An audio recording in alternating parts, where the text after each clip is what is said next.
नमस्कार, बहुत स्वागत है आपका बीकेएम न्यूज पर। इस वक्त की बड़ी खबर। भोपालपट्टनम क्षेत्र के तारलागुड़ा, अटुपल्ली, रायगुड़ा और भद्राकाली में रेत माफियाओं द्वारा रेत की तस्करी का मामला तूल पकड़ गया। कांग्रेस कमेटी ने सारे जगहों पर जांच समिति गठित कर पहुंचे। रेत तस्करी करने के कई मामले उजागर हुए और मौके पर पहुंचकर विधायक ने उन खदानों को देखा जहां से रेत की बड़े पैमाने पर तस्करी हो रही है। यह जो तस्वीर आप देख रहे हैं, यह तस्वीर तारलागुड़ा का है, जहां पर भारी पैमाने पर रेत एक निश्चित स्थान पर भंडारण कर इसे तेलंगाना और हैदराबाद की ओर तस्करी करने का योजना बनाई थी, लेकिन जिला प्रशासन ने मौके पर पहुंचकर 72 ट्रक रेत को जब्त कर बड़ी कार्रवाई की है। सारे जगहों पर जांच के बाद अंतर्राज्यीय वनोपज जांच नाका में पहुंचे, जहां पर कोई भी अधिकारी वहां मौजूद नहीं थे, जिसको लेकर वे सड़क पर ही नाका के पास बैठ गए और नारेबाजी करने लगे और कहा कि जब तक अधिकारी यहां नहीं आएंगे तब तक वो यहीं बैठे रहेंगे। इस दौरान लगभग 2 घंटा चक्का जाम की स्थिति बनी रही। आपको बता दें कि विधायक तब तक बैठे थे जब तक एसडीएम यशवंत नाग न पहुंचे। उन्होंने नारेबाजी करते हुए मांग की कि तारलागुड़ा क्षेत्र में तस्करी को रोका जाए। एसडीएम को विधायक के द्वारा एक ज्ञापन सौंपकर कार्रवाई की मांग की है। के रेत तस्कर के मामले को लेकर संज्ञान में लेते हुए हमारे प्रदेश कांग्रेस कमेटी के अध्यक्ष आदरणीय दीपक बेद जी ने एक 8 सदस्यीय जांच दल गठन किया, जिसमें मैं, हमारे जिला कांग्रेस कमेटी के अध्यक्ष लाल राठौर जी, जिला पंचायत के अध्यक्ष संजय पुड़ियम जी, सरिता चापा जी, मिचा मुत्तैया जी, शहीद रमेश पांबोई, कामेश्वर गौतम और सहित सभी हमारे कांग्रेस के वरिष्ठ नेतागण आज सुबह से ही लगभग 11 बजे से तिबेड़ के रेत खदान के साथ साथ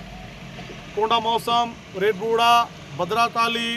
तारलागुड़ा, तारूड़ सहित सभी जितने भी जगहों में रेत का खदान पूर्व से संचालित है या नए सिरे से जो रेत का खदान आवंटन होना है या हुआ है, उन स्थानों पर पहुंचकर हम लोगों ने वहां के स्थानीय ग्रामीणों से, स्थानीय जनप्रतिनिधियों से मुलाकात करी और उनका इस अवैध रेत के मामले में उनका पक्ष जानने का प्रयास किया। और जब हम लोग मुलाकात किए, फिर बड़ा खुलासा और चौंकाने वाली बात इन पूरे जगहों से हम लोगों को हमारे सामने जो बातें आई है उनको आपसे सामने हम शेयर करना चाहते हैं। और जिस तरीके से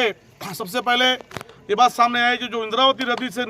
रेत निकाला जा रहा है वो पूरी तरीके से अवैध है और बिना किसी सरकारी प्रक्रिया को अपनाए हुए, ना ही अनुमति लिए हुए रेत को निकालने का काम यहाँ पर किया जा रहा है। और इस पूरे जो अवैध जो रेत तस्करी जो सामने आई है, उस मामले में जिस तरीके से रेत तस्करों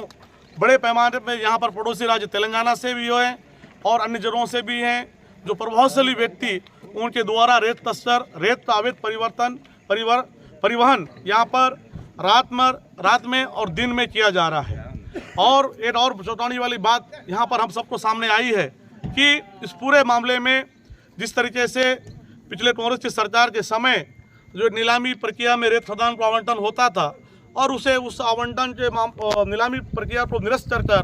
ग्राम पंचायतों को अधिकार दिया गया कि वे अपने अपने ग्राम पंचायत क्षेत्रों में शासन से अनुमति लेकर रेत को निकाल सकते हैं, कुछ बहुत सारे नियम प्रक्रिया को वहाँ पर पालन करते हुए। लेकिन उसके बावजूद भी उन नियम प्रक्रियाओं का पालन नहीं करते हुए भी कुछ प्रभावशाली व्यक्तियों के लिए, एक तरह से ये कहें कि रेत तस्करों के लिए भारतीय जनता पार्टी से जुड़े हुए लोग, जो लगातार भारतीय जनता पार्टी के और सरकार के भारतीय जनता पार्टी के बड़े बड़े पदों पर भी आसीन हैं, उनके द्वारा, प्रभावशाली व्यक्तियों के द्वारा सरकार वर्तमान में हमारी है ऐसा उनका सरकार ध्वंस देते हुए, उनकी धमकी देते हुए रेत का खदान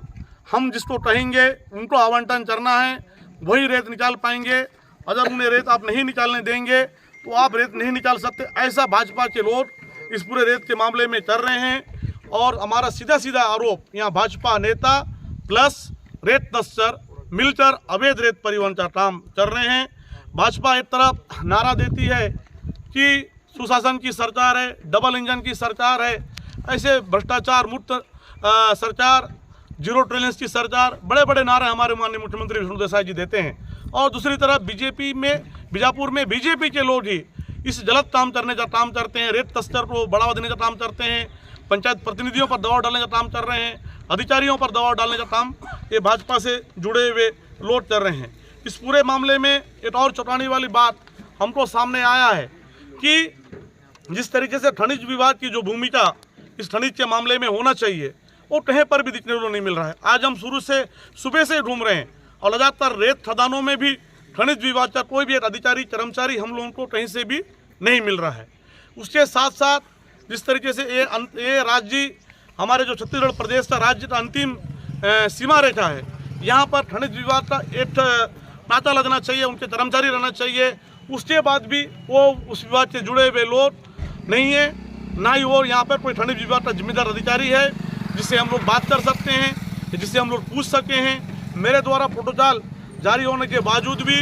खबर देने के बावजूद भी आज भी कोई भी इस पूरे दौरे पे या उस क्षेत्रों में खनिज विभाग का कोई जिम्मेदार अधिकारी या कर्मचारी उपस्थित नहीं है। आज हम जिस जगह खड़े हैं ये वन विभाग का नाका है और ये वन विभाग का नाका भी हमारे छत्तीसगढ़ प्रदेश का बीजापुर जिले का अंतिम फॉरेस्ट नाका, जांच नाका है। लेकिन यहाँ पर भी कोई भी एक रेंजर ना उपस्थित है, ना डिप्टी रेंजर है, ना कोई जिम्मेदार अधिकारी कर्मचारी यहाँ पर भी उपस्थित नहीं है। और जब यहाँ हमने पूछा कि आप रेती गाड़ी कितना जाती है, नहीं जाती है, सोशल मीडिया में लगातार मीडिया में हमको मालूम चल रहा है कि यहाँ से रेती गाड़ियाँ बड़े पैमाने पर दिन में भी और रात में भी जा रही है। उसके बावजूद भी ये बताना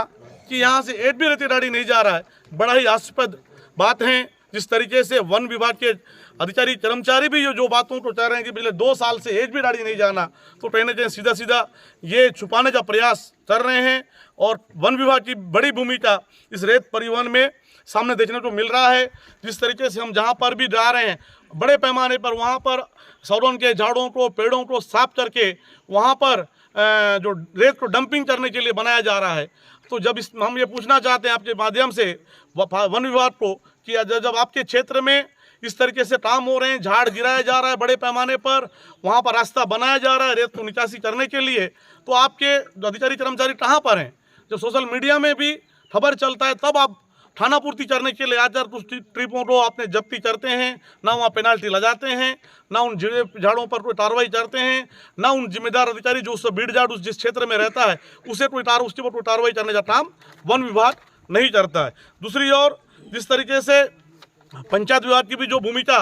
इस क्षेत्र में होना चाहिए, अवैध रेत के मामले को लेकर वो भी कहीं ना कहीं संदिग्ध भूमिका में है। उनके द्वारा भी फीड पास कब जारी किया जाए, कैसे जारी किया जाए, कितने मात्रा में जारी किया गया, क्या रॉयल्टी है, किस सीमा में रेत निकालना चाहिए, वो मात्रा भी कहीं पर स्पष्ट नहीं दिख रहा है। और दूसरी ओर पुलिस विभाग जो दिन और रात जो ड्यूटी करता है उनकी भी एक भूमिका है। हम यहाँ संबंधित थाना प्रभारी और पुलिस के अधिकारियों से भी पूछे कि बताइए गाड़ियाँ कब जाता है, कहाँ जाता है, उनका भी ये कहना कि हमारे ये गाड़ियाँ कब जाते हैं, कैसे जाते हैं, कितने मात्रा में जाते हैं, इसकी कोई जानकारी हमारे पास नहीं है। तो कुल मिलाकर हम ये कह सकते हैं ना खनिज विभाग को मालूम हो रहा है, ना वन विभाग को मालूम हो रहा है, ना पुलिस विभाग को मालूम हो रहा है, ना पंचायत विभाग को मालूम हो रहा है। तो आखिर ऐसा गाड़ियाँ जा कहाँ से रहें? अभी इतने बड़े जो रेत को डंप आखिर कैसे हो रहा है जब किसी विभाग की जानकारी में ये सभी मामले नहीं है? तो रेत कहाँ से निकल रहा है, कैसे डंप हो रहा है? आप सभी के साथ आज हम उस क्षेत्रों का भ्रमण किए हैं, देखे हैं, और जिस तरीके से सभी लोग छुपाने का जो काम कर रहे हैं वो बड़ी संदिग्ध भूमिका है। और इस पूरे दौरे पे आज बात निकल के आया है कि खनिज विभाग, वन विभाग, पुलिस विभाग और पंचायत विभाग की बड़ी भूमिका मिली भगत से ये अवैध रेत तस्कर और भाजपा नेताओं के संरक्षण में, भाजपा के जो हमें जो जानकारियाँ मिली है कि भाजपा के पूर्व मंत्री महेश रड़ा, सांसद मौत बस्तर और भाजपा के जिला अध्यक्ष की भी बड़ी भूमिका इस पूरे मामले में रेत तस्करों को संरक्षण देने के लिए और उन्हें रेत का ठेका दिलाने में कहीं न कहीं सामने अग्रणी भूमिका में वे सामने हैं। कुछ प्रमाण हमारे पास हैं, तो जिन्होंने बातचीत के आधार पर जो टेप हुआ है वो आपको कुछ देरों में हम लोग उसको शेयर करेंगे आपको और बताएंगे किस तरीके से उन बातचीतों में दबाव बनाने का काम भाजपा के नेता कर रहे हैं। और दूसरी बार जिस तरीके से अभी एक बात और निकल के ग्रामीणों ने मुझे बताया कि कोई अर्जुन नाम का व्यक्ति आकर यहाँ पर रेत तस्करी का काम वो कर रहा है। हम पूछना चाहते हैं कि अर्जुन कौन है, उसे किसका संरक्षण मिल रहा है, आखिर वो कौन ऐसा दमदार व्यक्ति है जो लगातार इस क्षेत्र में आकर तेलंगाना से आकर वो डराने का काम यहाँ पर चल रहा है हमारे जनप्रतिनिधियों को, ग्रामीणों को। तो हम पुलिस विभाग से भी पूछना चाहते हैं, पंचायत विभाग से भी, खनिज विभाग से पूछना चाहते हैं कि अर्जुन है तो हम भी जानने का प्रयास करेंगे कि है कौन। और दूसरी ओर पूरे बड़े इसमें और एक बात चौंकाने वाली मामला आया है कि जिस तरीके से जो सभी विभागों की भूमिका भी दिख रही है, उसके साथ साथ कुछ लोगों के द्वारा नक्सलियों का नाम भी लेकर कुछ लोगों को डराने का काम कर रहा है कि नक्सलियों ने कहा है कि यहाँ से रेती निकालना दिया जाए। तो ये भी एक बड़ी बात है कि एक तरफ सरकार ये कहती है कि नक्सल मुक्त बस्तर बनने जा रहा है और दूसरी तरफ नक्सलियों के नाम लेकर कुछ लोग आकर डराकर रेती निकालने का काम करते हैं। और नक्सली भी बड़ा बड़ा जो नारा देते हैं कि जल जंगल जमीन की बात करते हैं, तो इसमें भी उनको भी अपनी भूमिका स्पष्ट करना चाहिए। जो व्यक्ति अगर उनका नाम लेकर यहाँ लोगों को डराने का काम या रेती निकालने का काम कर रहा है, क्या इसमें वास्तव में वो जो बात कह रहा है कि उनके नाम लेकर डराने का काम या रेती निकालने का काम कर रहे हैं, बात सही है या गलत है, उसको भी अपनी भूमिका स्पष्ट करना चाहिए। और जिस तरीके से सुबह से हम लोग यहाँ पर रेत के मामलों को लेकर चल रहे हैं, प्रशासन का जिस तरीके गैर जिम्मेदाराना रवैया हमारे साथ क्षेत्र के जनप्रतिनिधि, सभी लोग जनप्रतिनिधि हैं, पंचायत जनप्रतिनिधि, मैं खुद विधायक हूँ और साथ साथ सभी हमारे लोग हैं, उसके बावजूद भी ना यहाँ तहसीलदार, ना यहाँ एसडीएम, ना यहाँ डिप्टी रेंजर, ना यहाँ खनिज विभाग अधिकारी, जिम्मेदार अधिकारी हमारे साथ नहीं है। इससे हम लोग आक्रोशित होकर इस पूरे मामले में हम सरकार से मांग करते हैं कि अवैध रेत परिवहन जो हो रहा है उसकी निष्पक्ष जांच किया जाए और जो भी दोषी हैं उनके ऊपर कड़ी से कड़ी कार्रवाई किया जाए। अगर वो कार्रवाई नहीं होता है तो आने वाला समय कांग्रेस पार्टी इस क्षेत्र में पूरे जिले मुख्यालय में उग्र आंदोलन करेगा और अपनी जो जांच रिपोर्ट है हम बहुत जल्दी प्रदेश कांग्रेस कमेटी के अध्यक्ष आदरणीय दीपक बैज को जांच दल के साथियों के साथ सौंपने जा रहे हैं। और जो अधिकारियों के जो रवैया, जिम्मेदार अधिकारी हम आज बात करना चाहते हैं, हम किससे बात करें? खनिज विभाग का कोई अधिकारी नहीं है, तहसीलदार नहीं है, ना यहाँ डिप्टी रेंजर नहीं है, तो हम किससे बात करें? इसलिए हम इन बातों को लेकर हम यहाँ पर चक्का जाम करने जा रहे हैं। जब तक ये अधिकारी नहीं आएंगे हम यहाँ से नहीं उठने वाले और हम आएंगे तभी हम अपनी बात तो रखेंगे। कांग्रेस पार्टी उनके विधायक महोदय के ज्ञापन के पालन में हम लोग परसों आए थे, तहसीलदार और मैं, है ना। और वो स्थायी भंडारण का जो है अवैध रूप से जो खनन करके वहाँ भंडारण कर रहे थे उसका रिपोर्ट बनाए हैं और प्रकरण दर्ज करके उसके ऊपर कार्रवाई की जाए।